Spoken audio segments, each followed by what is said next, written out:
अमिताभ तिवारी जी, आपसे बात शुरू करूंगा। सबसे ज्यादा पूछे जाने वाला सवाल पिछले 3 महीने 4 महीने में भारत की राजनीति में एक ही था, बसपा क्या करेगी। और उसको कांग्रेस की नेशनल लीडरशिप ने और ताप दे दिया था, ये कह के कि मायावती जी के बिना गठबंधन का मतलब नहीं रहेगा, बात नहीं बनेगी, कुछ नहीं होगा, बहन जी को आना चाहिए, हम लोग उनके संपर्क में हैं। तो सबसे ज्यादा पूछे जाने वाला सवाल हो गया था कि बसपा क्या करेगी। बसपा क्या करेगी, मायावती जी ने बता दिया। बसपा अकेले लड़ेगी, उत्तर प्रदेश में त्रिकोणीय संघर्ष होगा और बाकी देश के करीब 8-10 राज्यों में जहां बसपा के पास 1% से लेके और 4% तक वोट है, वहां भी वो कुछ समीकरणों को हिलाएंगी डुलाएंगी।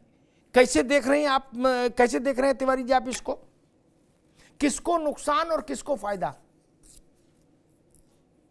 देखिए, कांग्रेस पार्टी बसपा को इसलिए इंडिया ब्लॉक में लाने की कोशिश कर रही थी क्योंकि पिछली बार एक महागठबंधन जो अलायंस था समाजवादी पार्टी बहुजन समाज पार्टी का, वो आज का जो एक इंडिया ब्लॉक का अलायंस है जिसमें सिर्फ समाजवादी पार्टी, आरएलडी और कांग्रेस पार्टी है, उससे कहीं मजबूत था वो अलायंस। तो कांग्रेस की एक कोशिश थी कि अगर बसपा इस अलायंस को ज्वाइन कर लेती है तो एटलीस्ट वोट शेयर के मामले में थियोरेटिकली दोनों का पलड़ा लगभग बराबर हो जाता है और एक कांटे की टक्कर यूपी में उनको ऐसी उम्मीद थी कि हो सकती है। और इस अलायंस से, क्योंकि बसपा के पास 1-1.5-2% वोट शेयर अन्य राज्यों में भी है जहां पर दलित आबादी ठीक ठाक है, वहां भी वो वोट कांग्रेस को ट्रांसफर हो सकता है।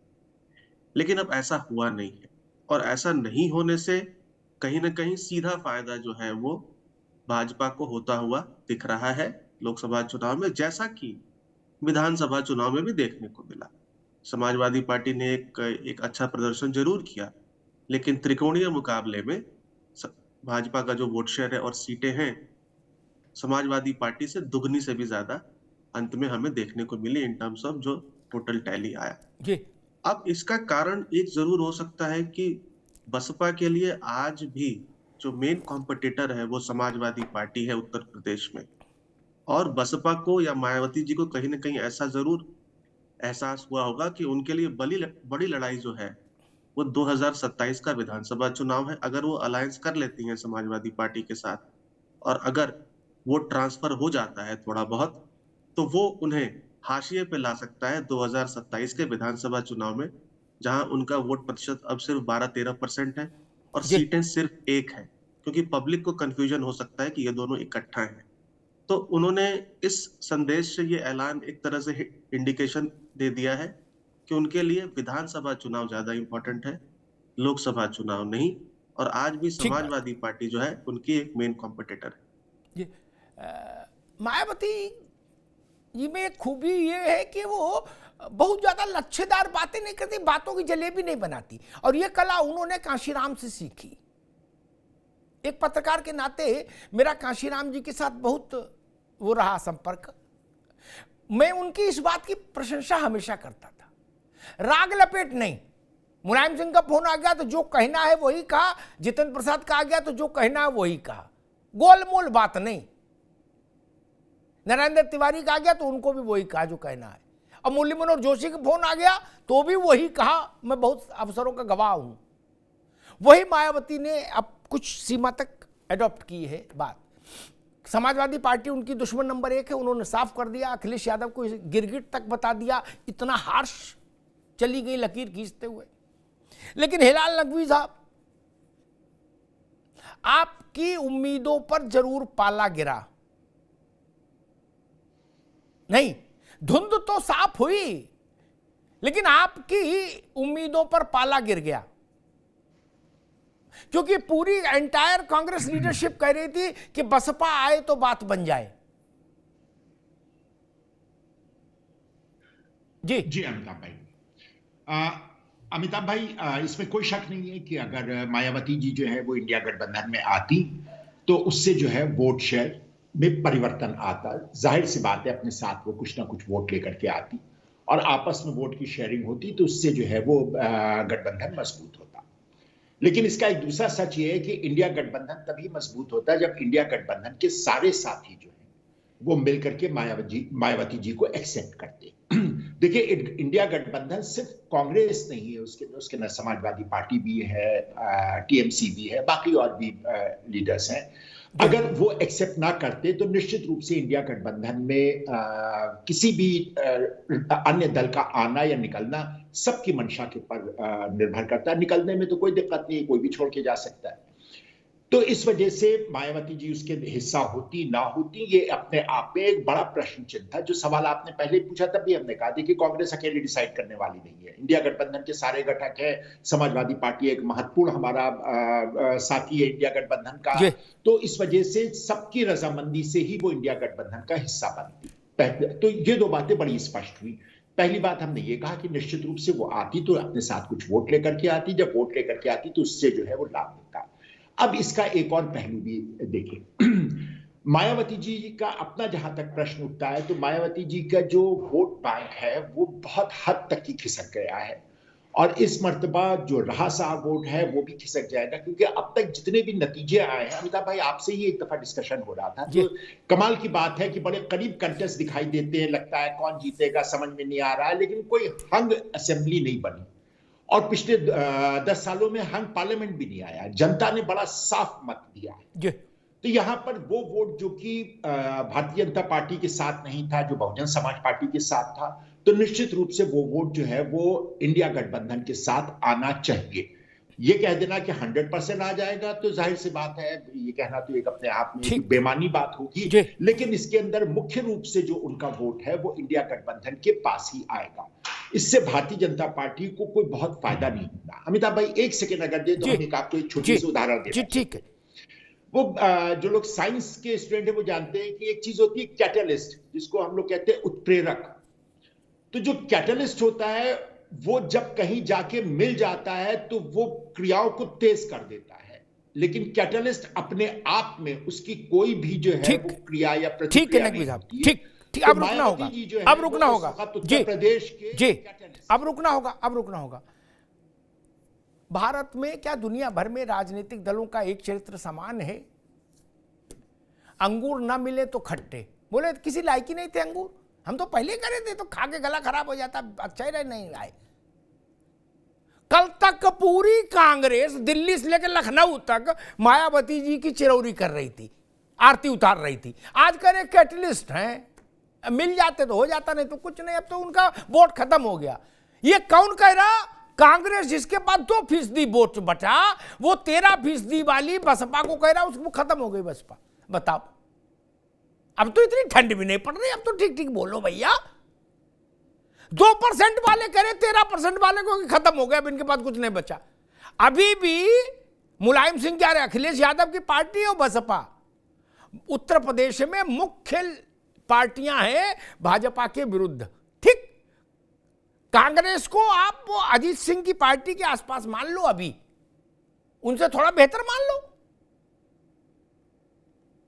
लेकिन इन दोनों का क्लास अलग। खैर, मनोज यादव जी, बीच में ऐसी खबरें बताई गई, हुई कि नहीं हुई मैं नहीं जानता, लेकिन बताई गई, चलवाई गई कि भाई बात हो गई। अब कह दिया है अखिलेश जी ने भी बैठक में सबसे कि सब लोग तमीज से बोलो, सम्मान से बोलो, अब बहन जी आ रही हैं, ऊपर बात हो गई है, रूट लग गया है, मामला फिट है। अब आज अपने जन्मदिन के दिन वो सबसे ज्यादा बरसी तो अखिलेश यादव पे बरसी, गिरगिट तक चली गई। बिल्कुल अमिताभ जी, मैं प्रथम भगवान बुद्ध से प्रार्थना करूंगा कि बहन जी दीर्घायु हो, क्योंकि आज उनका जन्मदिन है, और खूब स्वस्थ रहें, और जो राजनीतिक ऊंचाइयां पाना चाहती हैं वो ईश्वर उनको भगवान बुद्ध प्राप्त कराएं, ऐसी उम्मीद समाजवादी पार्टी, हमारे नेता और हर कार्यकर्ता चाहता है। अब बहन जी ने जो कहा आदरणीय अखिलेश जी के लिए, वो उनका अपना वचन है, उनका तरीका है कहने का, उसके लिए समाजवादी पार्टी कोई रिप्लाई नहीं देना चाहती, कोई भी रिप्लाई नहीं। अपितु उस बात के बदले हम ये कहना चाहते हैं कि उनका सम्मान हमारा सम्मान, उनका अपमान हमारा अपमान। अगर उनका कोई अपमान करेगा तो समाजवादी पार्टी हमेशा खड़ी होगी, वो चाहे दूसरे दल की नेता के रूप में हो, चाहे गठबंधन में रहे या न रहे। लेकिन एक बात स्पष्ट थी कि गठबंधन को लेकर समाजवादी पार्टी से कोई भी वार्ता नहीं, कोई भी वार्ता नहीं। कांग्रेस के उत्तर प्रदेश के प्रभारी का आपने वक्तव्य दिया और बीजेपी के उत्तर प्रदेश के जो माफ करिएगा, कांग्रेस के जो अध्यक्ष हैं अजय राय जी, उनका भी वक्तव्य आपने सुना होगा। उन्होंने भी इस बात को कोट किया कि हमारी बसपा से बात हो रही है। बहन जी ने कांग्रेस का एक बार नाम तक नहीं लिया आज प्रेस कॉन्फ्रेंस में। मुझे हतप्रभ यही लगा, एक बार भी नाम नहीं लिया। अगर एक बार वो कह देती तो हो सकता है, मुझे कुछ लगता है कि शायद हो सकता है कोई बात है, लेकिन खैर ठीक, हो सकता है एक तरफा बात रही हो या हो सकता है बात ना बनी हो, ये भी हो सकता है। लेकिन आदरणीय राष्ट्रीय अध्यक्ष जी का कहना है और स्पष्ट कहना है अमिताभ जी कि इंडिया अलायंस में वो हैं और इंडिया अलायंस में वो इसलिए हैं कि वो बीजेपी को हराना चाहते हैं और हम बीजेपी को हराने के लिए कोई कसर नहीं छोड़ना चाहते। ठीक है मनोज भाई, मैं आलोक वर्मा जी के पास चलूंगा। फिर जब दोबारा मैं मनोज भाई के पास आऊंगा तो एक प्रश्न पूछूंगा कि 12 वाली बैठक टल गई थी। आलोक भाई आप ही के पास आ रहा हूं, बस एक रेफरेंस छोड़ दूं, 12 ने भूल जाऊं, 12 वाली बैठक टल गई थी। ऊपर से कारण दूसरा बताया गया, किसी का ट्रेन छूट गई, किसी का बस छूट गई, किसी का ठंड ज्यादा है, किसी का व्यस्त है, होना वो कुछ नहीं था। असली बात ये थी, मायावती जी का सिग्नल का इंतजार कर रहे थे कि बात बन जाए तभी अखिलेश यादव के साथ बैठे। ये सपा वाले यहाँ दिल्ली भी आ गए थे, उदयवीर वगैरह, तब उन्होंने टेलीफोन लगाया तो फिर बता दिया कि हम तो व्यस्त हैं। खैर आज की तारीख दी गई थी कि आज फाइनल कर देंगे। आज वो सब सरयू नहा रहे कांग्रेस वाले। बैठक हुई कि नहीं हुई कि अभी सरयू में गोते खा रहे हैं, क्या कर रहे हैं। नकवी साहब दोबारा में आएंगे तो पूछेंगे कि भैया फरियाओगे कि नहीं कि सरयू में गोते लगाओगे। आप भी गजब करते हो, नरेंद्र मोदी के मुकाबले अजय राय को उतार रहे हो। बोले अजय राय तुम जाके सरयू में नहाओ, गमछा पहन के फोटो खिंचाओ। अजय राय को बात बनेगी? बताइए, अजय राय कहीं फेस हो सकते हैं क्या? ऐसा संभव है क्या कि इधर से प्रधान मोदी उधर से अजय राय? खैर चलो, वर्मा जी, मुझे कई भाजपा के लोगों ने कहा कि भाई साहब आज आनंद आ गया, हम लोग बस इसी के इंतजार कर रहे थे कि बहन जी बोल दें तो फिर मामला सेट हो जाए। हैं बोले आर्डर दे दिया, मोतीचूर लड्डू मंगवा रहे हैं। मतलब कोई मुझे ऐसा आदमी नहीं मिला जिसने कहा हो कि बसपा अकेले लड़ेगी तो बसपा को कोई लाभ होगा, सबने का नुकसान होगा क्या? फिर ये मसला क्या? और सबने ये भी कहा भाजपा को लाभ होगा। सपा वाले ना माने, कांग्रेस वाले ना माने, उनकी मर्जी। जिस दिन रिजल्ट आएगा उस दिन मेरी बात मान लेंगे, क्योंकि नेताओं को उत्तर प्रदेश जितना समझ आता है उतना ना सही, लेकिन थोड़ा बहुत तो हमको भी आता है। नुकसान तय है। कैटलिस्ट, साइंस, केमिस्ट्री, फिजिक्स, कुछ बोलो, Guddu Jamali type of model Uttar Pradesh नहीं देश में हर जगह चलता है। कोई माइकल लाल उसको रोक नहीं सकता। 1000 वोट पे चले और 2.5 लाख पे चले, चलेगा जरूर। आलोक जी, इसीलिए आप लोग इमरती छान रहे हो जी? भाई आपकी आवाज जी, हाँ ठीक जी, आवाज आ रही है आपको? आ रही भैया, आ रही जी। कैसा भी फार्मूला लगाएं, 2014 का इतिहास देख लीजिए, 2019 का इतिहास देख लीजिए। 2019 में तो बड़ा गठबंधन था ना, समाजवादी पार्टी का और बसपा का। कितनी सीटें आई इनके पास? कुल मिला के 15 सीटें। और जैसे ही इलेक्शन खत्म हुआ, क्या हुआ आप अच्छी तरीके से जानते हैं। तो देखिए, मायावती जो है एक चतुर राजनीतिज्ञ है, वो अच्छी तरीके से जानती हैं और हालात देख चुकी हैं। एक रहे सुशासन बाबू, नगरी नगरी घूमे, डगर डगर घूमे, पूरा INDIA बना दिया, लेकिन आज बेचारे तड़प रहे हैं कि कोई उनको घोषित कर दे। कोई समन्वयक नहीं बना रहा है, कोई कह रहा भैया ये अध्यक्ष है, कोई कह रहा वो अध्यक्ष है। नहीं, उनका पर्चे खारिज हो गया, उनका केस खत्म हो गया, अब वो वहीं रहेंगे। कांग्रेस ने उनका पर्चा कैंसिल कर दिया। अब उनका पर्चा कांग्रेस ने कैंसिल कर दिया। सोनिया गांधी जी कहती हैं ठीक है, राहुल गांधी जी कहते हैं वो नाराज हैं। तो मुझे लगता है कि इलेक्शन आएगा चला जाएगा, इनका झगड़ा सुलझने वाला नहीं है। तो मायावती जी अच्छी तरीके से जानती हैं कि कैसे 2-4 सांसद अपने बनाने हैं। देखिए 2024 का बच्चे बच्चे से पूछिए, किसी भी गांव में चले जाइए, किसी भी कस्बे में चले जाइए, किसी भी शहर के किसी भी व्यक्ति से आप पूछ लीजिए जो वोटर है, वो बताएगा कि 2024 में मोदी जी ही आने जा रहे हैं। किसी को शक अब रह नहीं गया। बस ये है कि आपका प्रतिनिधि सदन में बैठेगा कि नहीं बैठेगा। तो मायावती जी जानती हैं कि अकेले लड़ेंगी तो 2-4 सीटें निकल आएंगी। कहीं INDIA के खांचे में चली जाती, कहीं इनके साथ चली जाती, तो इनका हाल जो है बहुत बुरा होने वाला है। तो मुझे लगता है कि उनका फैसला ठीक है। एक शानदार राजनीतिक जिस तरीके का फैसला कर सकता है वैसा फैसला मायावती जी ने किया है। रही बात भारतीय जनता पार्टी की, तो भारतीय जनता पार्टी इसकी फिक्र नहीं कर रही है, जरा भी नहीं कर रही है। पूरा इत्मीनान कीजिए, कौन किसके साथ जा रहा है, कौन किसके साथ नहीं जा रहा है। भारतीय जनता पार्टी ने जो काम किया है, मोदी जी ने जो हालात उत्तर प्रदेश और हिंदुस्तान के बदले हैं, योगी जी ने जो तस्वीर उत्तर प्रदेश की बदली है, जो यहाँ रोजगार आया है, जो यहाँ काम आया है, जो यहाँ सड़कें बनी है, आम किसान जिस तरीके से खुश है। आज जो करप्शन है, जो हमने खत्म किया, जिस करप्शन को, जिस भ्रष्टाचार को हमने खत्म किया है, जो सुरक्षा की भावना हमने यहाँ बच्चों के मन में डाली है, आलोक बाबू, एक मिनट, ठीक है,